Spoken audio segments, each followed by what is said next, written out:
Graça e paz, amados de Deus, você está no nosso ponto teológico. Estamos aí para mais uma aula dessa série História da Filosofia Cristã, analisando os grandes filósofos, principalmente aí da patrística, que eram também teólogos, e hoje nós vamos começar a falar, não vamos só nesse vídeo não, vamos ter muitos vídeos falando sobre Orígenes de Alexandria, esse pai da igreja que também se serviu da filosofia platônica para poder fazer as suas análises filosóficas, as suas especulações. É um cara muito controverso e nós vamos, a partir de hoje, analisar muita coisa na vida, da teologia, da filosofia deste sujeito. Tá certo? Para você que não me conhece, eu sou o pastor Anderson Porto, estamos aqui nas internet da vida, compartilhando conhecimento. Não sei se você está ouvindo algum barulho, que eu tive que ligar o ventilador no Rio de Janeiro, que está muito abafado, começou a fazer muito calor ontem, hoje, então não repara um ventinho, um soprando aí não, tá? Então, seja muito bem-vindo, nós estamos aqui compartilhando conhecimento. Peço a você que se inscreva aí no nosso canal, ative o sininho da notificação, para você receber os reviews das obras teológicas, para você receber os vídeos, as videoaulas. Peço a você que possa também estar, em nome de Jesus, compartilhando esse vídeo com alguém que gosta de estudar, ou alguém que gosta desse assunto. Compartilhe nos grupinhos de WhatsApp, Facebook, Telegram, tá certo? Deixe o seu like, faça seus comentários aí. Você que está assistindo, já assistiu todas as aulas, Peço a você que você escreva aí, pastor, já assisti todas, escreva aí, diga aí, traga esse feedback, porque a gente se anima a fazer, Se depois de muitos vídeos eu perceber que o pessoal não está dando a mínima confiança, então a gente percebe que, assim, para a minha vida me edifica, porque quer queira ou não, estou aqui comentando, ministrando essas aulas, mas ao mesmo tempo estou aprendendo também, desenvolvendo, refletindo, eu aqui, você aí. Pois é, tem também isso, esses barulhos, essas intervenções externas. Então, nós vamos começar a falar sobre Orígenes, mas peço a você que desde já deixe seu like, que você possa ajudar o nosso canal. Você pode ajudar-nos sendo apoiador do nosso canal. Aqui nos comentários tem o link do Apoia-se, e você poderá se tornar um apoiador mensal a partir de R$5, 5, 10, 15, 20, dentro das suas posses. Você poderá estar abençoando o nosso canal, tá certo? E fazendo isso, nós vamos começar a sortear livro de teologia. Quando batermos a meta financeira, você vai estar lá no link do Apoia-se, você vai ver que temos uma meta financeira. Batendo essa meta, vamos sortear livro de teologia mensalmente para os apoiadores, e vamos colocar você no nosso grupo de WhatsApp. Mas, se bem que eu já tenho até sorteado, já sorteei livro, mesmo não tendo batendo meta.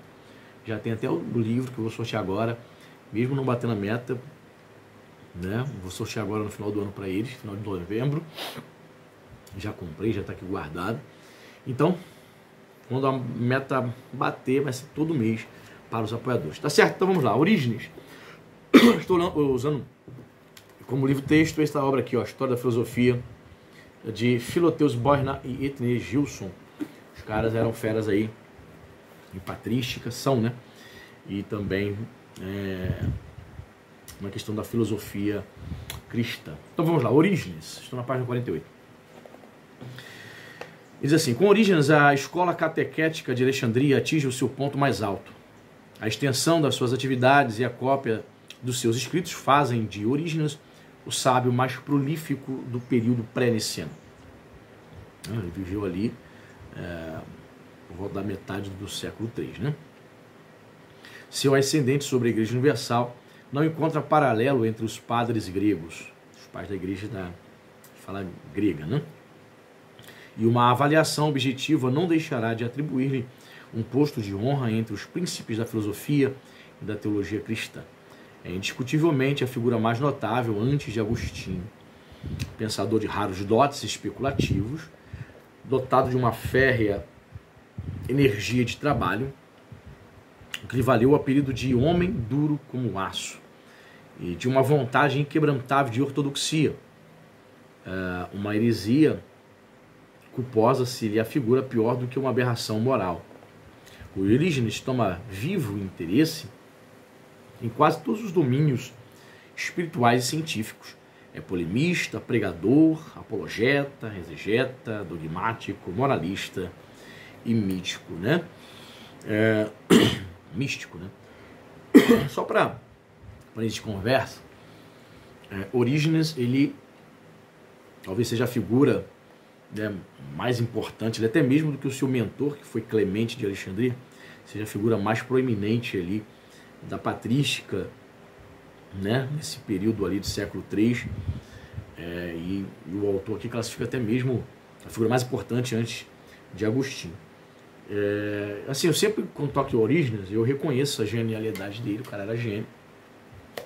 Contudo, a sua inclinação demasiada, exagerada para a especulação, para fazer especulações filosóficas, teológicas, infelizmente fez com que ele cometesse muitos equívocos teológicos. Tudo bem, que ainda não havia sido definido, né? Questões cristológicas, pneumatológicas, isso só vai se definir nos concílios posteriores de Nicéia, né? Constantinopla, isso no século IV, ele está vivendo aqui meados do século III, tudo bem. Mas ainda assim, muito do que ele ensinou, por exemplo, o universalismo exagerado, ensinando até mesmo que Satanás e os demônios, no final de todas as coisas, no final escatológico, né, esses indivíduos, esses personagens seriam restaurados, né, iriam, digamos, ser restaurados à comunhão com Deus, ou seja, haveria na concepção de Orígenes a salvação para Satanás e seus demônios. Só que a Bíblia não dá indício nenhum de que Satanás e os seus demônios seriam restaurados após de tudo que eles fizeram, né, na história, a comunhão com Deus, né? Mas é sempre bom estudar e analisar o que ele pensava acerca do mundo, da fé, de Deus, né? Então a gente, ao longo de várias aulas, a gente vai perceber isso. Não há dúvida de que o seu mestre foi uma das condições de sua grandeza, mas é igualmente certo que Orígenes supera Clemente em todos os pontos de vista, né? Fato. E sobretudo pela penetração especulativa. Sobre os fundamentos lançados por Clemente, pôde erguer o primeiro edifício sistemático doutrinal, a despeito de todas as falhas inevitáveis numa iniciativa deste gênero. Sua obra foi objeto de violentas controvérsias entre ortodoxos e heréticos, e até hoje é a mais discutida das de todos os padres da Igreja, o que é testemunho eloquente da importância imperecível do grande mestre. Só um detalhe, estas obras, assim, geralmente de editoras católicas, como Vozes, Paulinas e Paulos, quando eles vão se referir aos pais da Igreja, eles usam o termo latino, tá? Então não estranhe quando ele fala assim, padres da Igreja. Padres, em latim, é pai, os pais, tá certo? O termo padres da Igreja, o termo latino, é muito usado pelos autores católicos, enquanto você não vê isso em obras protestantes, tá certo? Só esse adendo. Vida. A grande maioria das informações sobre a vida de Orígenes vem de Eusébio, né, que existe o clássico aí, vendendo aí baratinho, a história eclesiástica de Eusébio de Cesareia, considerado o primeiro historiador da Igreja. Então, uma das informações é ele que traz, né, Eusébio? Que ele dedicou quase a totalidade do 6º livro da história eclesiástica. Orígenes nasceu no Egito, pelo ano 185. Seu pai, de nome Leônidas, tratou de educá-lo em própria pessoa. Simultaneamente, fê-lo frequentar a escola catequética, onde, com toda a certeza, atraiu a atenção do seu mestre Clemente e do bispo Demétrio. Entre 201 e 202, isso com 16, 17 anos, Leônidas foi preso, né? Entre esse ano 201 e 202, quando Orígenes tinha 16, 17 anos, Leônidas foi preso e executado por causa de sua fé. Né? O pai dele, né? A mãe teve que recorrer a toda sorte de astúcia para reter em casa o filho, que ardia por sofrer com seu pai. Certa vez chegou a esconder-lhes as vestes, mas Orígenes continuou a animá-lo por meio de cartas.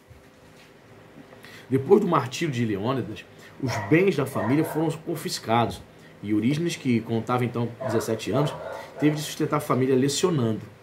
Então você vê que o cara já era um gênio. Com 17 anos ele começa a dar aula. Certo? 17 anos somente. Eu me lembro que, não estou dizendo que eu sou gênio não, tá? Pelo amor de Deus. Mas me veio aqui a minha mente, assim, eu comecei a pregar com 16 para 17 anos. Né? Outro que também começa a pregar muito jovenzinho ainda é Charles Spurgeon. Também não me compara a Charles Spurgeon não me considero príncipe dos pregadores não, pelo amor de Deus. Mas a gente traz essas analogias, essas comparações, né? Assim, o que eu destaco aqui não é a genialidade em si, mas o chamado de Deus na vida de uma pessoa. Né? Com 14, 15 anos já tinha o desejo de ser pastor, mesmo não tendo nascido no lar evangélico. Então, perdoe-me você que é calvinista, vai dizer que é porque eu sou predestinado. Não acredito nisso, em predestinação fatalista, individualista, né? Mas eu creio em chamado para o ministério. Né? Deus me chama para a salvação, eu recebo esta salvação, creio, né, em Cristo Jesus e aceito também o propósito, o plano dele para o ministério. Entendeu? Muito bem. Por esse tempo, premido pela perseguição, Clemente abandonou por algum tempo a escola catequética e a cidade de Alexandria. Então, estávamos ali no início do século III, ano 202, fortes perseguições, né? Tão alta era já a estima geral pelo jovem professor que o bispo Demétrio o nomeou diretor da escola catequética, cargo este que exerceu até 230. Então ele tinha uma escola ali de catequese, de discipulado. Então ele já, com 17 anos, no ano 202, ele já era professor, ele já dava aula, cara, impressionante. É o chamado de Deus, né, para o ensino do cara. Então, após essas perseguições, ele tornou-se o responsável, diretor dessa escola, algo que ele foi até o ano 230, portanto, até os 45 anos de idade. Os anos 213 a 218 foram decisivos para a vida e a evolução filosófica e teológica de Orígenes. Sua conduta irrepreensível e literalmente concorde às exigências do evangelho chegou mesmo a castrar-se num imprudente acesso de zelo. Granjeou-lhe a estima de gentios e cristãos. Então, note, o cara, nesse início aqui, do século III, essa questão, né, da castração, do celibato, já estava começando a ficar em alta. A ideia também das pessoas viverem também uma vida ascética também já estava começando a evoluir. Então esses conceitos de que se poderia servir a Deus com mais fervor e devoção, castrando-se, ou seja, literalmente ficando impossibilitado de se relacionar, de casar-se. Então ele, por fato de um excesso de zelo, ele parte para esse lado. Parecido com Agostinho, né? De Hipona. Depois de 205, frequentou a escola filosófica de Amônio Sacas, considerado como fundador da escola neoplatônica e mestre de Plotino. Reconhecer a necessidade de reconhecer mais de perto a filosofia grega. Seu débito para com Amônio é considerável. Em 212, compreendeu uma viagem a Roma para ver a mais antiga das igrejas e familiarizar-se com sua doutrina autêntica. A partir de 212, sentiu-se suficientemente preparado para começar a escrever. Então, em 212, ele foi para Roma. Então, ele tinha o quê? 27 anos, jovenzinho. Então, veja, a igreja de Roma ela já tinha uma grande influência né, para as demais igrejas da cristandade. Então, era um sonho de todo jovem, pregador, ensinador, mestre. Qual era o sonho? Visitar a igreja de Roma. Como fosse, né, um lugar de peregrinação, um lugar que eu preciso conhecer, onde está ali a igreja mais influente, digamos assim. Então veja bem, início do século III, a igreja de Roma já tem uma fama de ser uma igreja onde se deveria, todos os cristãos, né, de todos os lugares, pelo menos fazer uma visita, conhecer. Então ele realiza esse ensino para ver a mais antiga das igrejas. A partir de 218, com 32 anos de idade, sentiu-se suficientemente preparado para começar a escrever. É interessante isso, né? Eu me lembro que eu tive aula com o professor Brian, né? Muitos de vocês conhecem, é o autor daquela obra A Torá Comentada, publicada pela Fonte Editorial. Tem um vídeo aqui também, review, um dos vídeos mais assistidos do canal. Eu me lembro, tive aula em 2008 com ele, eu com 31 anos, ele com 30. É pessoal muito inteligente, escreve muito e tal, já tinha uma formação gigantesca na área de teologia. Aí os alunos perguntavam, por que o senhor não escreve livro e tal? Ele ainda não me vejo preparado. Mas ele escrevia muitos textos que serviram até mesmo de tese de mestrado, doutorado para outros estudantes de teologia. Mas ele dizia que não estava preparado, claro, né? Hoje já tem vários livros, então ele esperou passar bastante anos. Então, quando eu li essa questão aqui, me lembrei dele. Então, você percebe que começa a escrever com 32 anos, embora ele já fosse crente desde jovenzinho. Nos anos seguintes, Orígenes desenvolveu uma atividade quase incrível. Tendo confiado aos discípulos o ensino das ciências profanas, passou a dedicar-se exclusivamente à teologia. Um amigo abastado a quem convertera e quem o provera de taquígrafos, copistas e caligrafistas, não cessava de estimulá-lo ao trabalho. Razão porque Orígenes lhe chamava, gracejando, de inspetor de escravos. Foi em meio a esta intensa atividade que se apresentaram também as primeiras dificuldades. Em 230, aborígenes fizeram uma viagem à Grécia e, passando pela Palestina, foi ordenado sacerdote pelos bispos Alexandre de Jerusalém e Teodictus Teoquitisto, melhor dizendo, de Cesareia, seus amigos. De volta a Alexandria, o bispo Demétrio, desaprovando os gestos dos dois bispos, suspendeu, alegando não ser permitido ao eunuco ordenar-se sacerdote. Aborígenes retirou-se então para Cesareia, na Palestina, onde abriu nova escola e fundou uma biblioteca. Seguiram-se muitos anos de trabalho imperturbado. Sua fama espalhou-se por todo o orbe cristão. Por volta de 255, na perseguição de Décio, foi preso e torturado. Faleceu com cerca de 70 anos, provavelmente em Tiro, e ao que parece, em consequência das torturas sofridas. Então, temos aqui, está falando aqui de aborígenes. Aborígenes fizeram uma viagem à Grécia. Excelente professor, Orígenes soube conciliar o afeto restrito de seus alunos. Sentia-se pessoalmente... Não, ele está falando aqui de fato da morte de Orígenes, em 255. Na perseguição do imperador Décio, que foi considerado uma das perseguições mais ferrenhas aí durante todo o Império Romano, né? Perseguição aos cristãos. Excelente professor, Orígenes soube conciliar o afeto restrito dos seus alunos. Sentia-se pessoalmente responsável por eles, lecionava gratuitamente e procurava instilar-lhes uma reverência profunda pela verdade, por tudo o que é humanamente grande e nobre, e sobretudo inflamá-los de um acendrado amor ao cristianismo. Seu discípulo Gregório, o taumaturgo, ao despedir-se da escola em 238, ergueu-lhe um monumento imperecível na sua oração de agradecimento. Então, por volta de 70 anos de idade, temos então aí a morte e o falecimento de Orígenes de Alexandria, né? Um indivíduo aí que ensinou, controverso, né?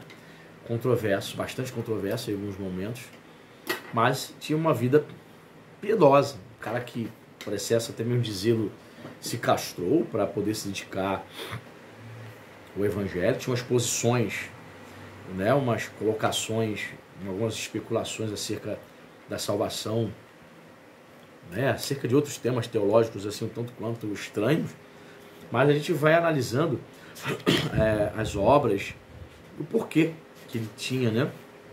Esses posicionamentos. Então vamos lá. Obras. Segundo Epifânio, Orígenes teria escrito nada menos de 6.000 obras, o que é seguramente um exagero, segundo aqui de fato, imagina um cara escrevendo 6.000 obras, entre artigos, livros, livretos. Muita coisa, né? Parece assim, humanamente quase que impossível. Segundo Jerônimo, teriam sido pelo menos 600. Trata-se da maioria de trabalhos exegéticos. Apenas uma parcela desta imensa obra foi conservada. Mas só nos restam poucas obras em grego. Sobre o destino da doutrina de Orígenes e dos seus livros, intimamente ligado àquele, remetemos aos manuais de patologia e de história eclesiástica. A controvérsia acerca de Orígenes, sinceramente admirado também por muitos varões de grande santidade, levou à ruptura das relações amistosas entre São Jerônimo e Rufino, e finalmente à solene condenação de Orígenes no Quinto Concílio Ecumênico de Constantinopla no ano 553. As duas obras que mais nos interessam aqui são De Principis e Contra Celso. Essas obras, a coleção patrística da Paulus, ela tem, né? Elas têm publicado em português. Então são as obras mais conhecidas, né? Principalmente essa obra apologética Contra Celso. Ok? Então, a teologia, os ensinamentos de Orígenes vão ser... Veja bem, ele vive ali no século III, né? Século III, morre com 70 anos, meados do século III, e seus ensinamentos, seu ensino vai ser condenado no Quinto Concílio Ecumênico, até sublinhar aqui, Quinto Concílio Ecumênico de Constantinopla, isso no século VI. Então, ó, depois de 300 anos, interessante isso, né? Eu acredito que é aí que seus ensinamentos, suas obras vão se tornar conhecidas, mas assim, demora bastante, né? Demora aí 3 séculos para que as suas obras fossem condenadas. E Jerônimo diz que ele escreve 600 obras, Epifânio exageradamente diz 6.000. Eu acho que 600 é até crível, né? Para um cara que começa a escrever com 32 e morre com 70, então vive aí quase 40 anos escrevendo, só vive para isso, ensinar a escrever. Eu até acredito, é muito mais crível que ele tenha escrito 600 obras, né? Então essa obra De Principiis, peri archou, né, que é o termo grego, contém 4 livros, escritos entre 220 e 230. A única versão completa que possuímos desta obra é a tradução, não inteiramente correta, feita por Rufino. A tradução de São Jerônimo, né, que fez em latim, extraviou-se. Conservaram-se, porém, numerosos fragmentos em língua grega. O livro foi publicado em estado incompleto a instâncias de um amigo de Orígenes, de nome Ambrósio. Mais adiante trataremos do conteúdo e da disposição da obra. De Principiis, peri archou, o termo grego. De Principiis fala sobre do princípio, né, o termo em latim, acerca do princípio. E o termo latino Contra Celsum, né, que é o Celso, katá, termo grego katá kelsu. Em outros livros, em 8 livros, né, nesta obra, Orígenes refuta passo por passo as invectivas, melhor dizendo, do filósofo Celso contra o cristianismo. Com Kurzschau podemos dividir em 4 partes. A primeira contém objeções do ponto de vista judaico. A segunda, as objeções de Celso contra as doutrinas fundamentais do cristianismo. Na terceira parte, Orígenes refuta a afirmação de Celso de que as doutrinas cristãs são plágios e falsificações da filosofia grega. A quarta parte combate a tese de Celso, favorável a uma religião estatal de tipo pagão. Então, um livro aí escrito por Orígenes, né? 8 livros para tão somente refutar todas as objeções, todos os ataques do filósofo Celso, ok? Então, como ele era um cara genial, essa obra tem, né, pretendo comprar, está no meu radar, tem na série, né, sobre Patrística da editora Paulus, aqui de capa verdinha, né, Contra Celso. Aí diz aqui, fala sobre as edições que existem, né? Ok. O sistema da teologia cristã. Bem, já tem 20 segundos de vídeo. Eu vou deixar para tratar sobre o sistema da teologia cristã na visão de Orígenes na próxima aula, tá certo? Deus abençoe.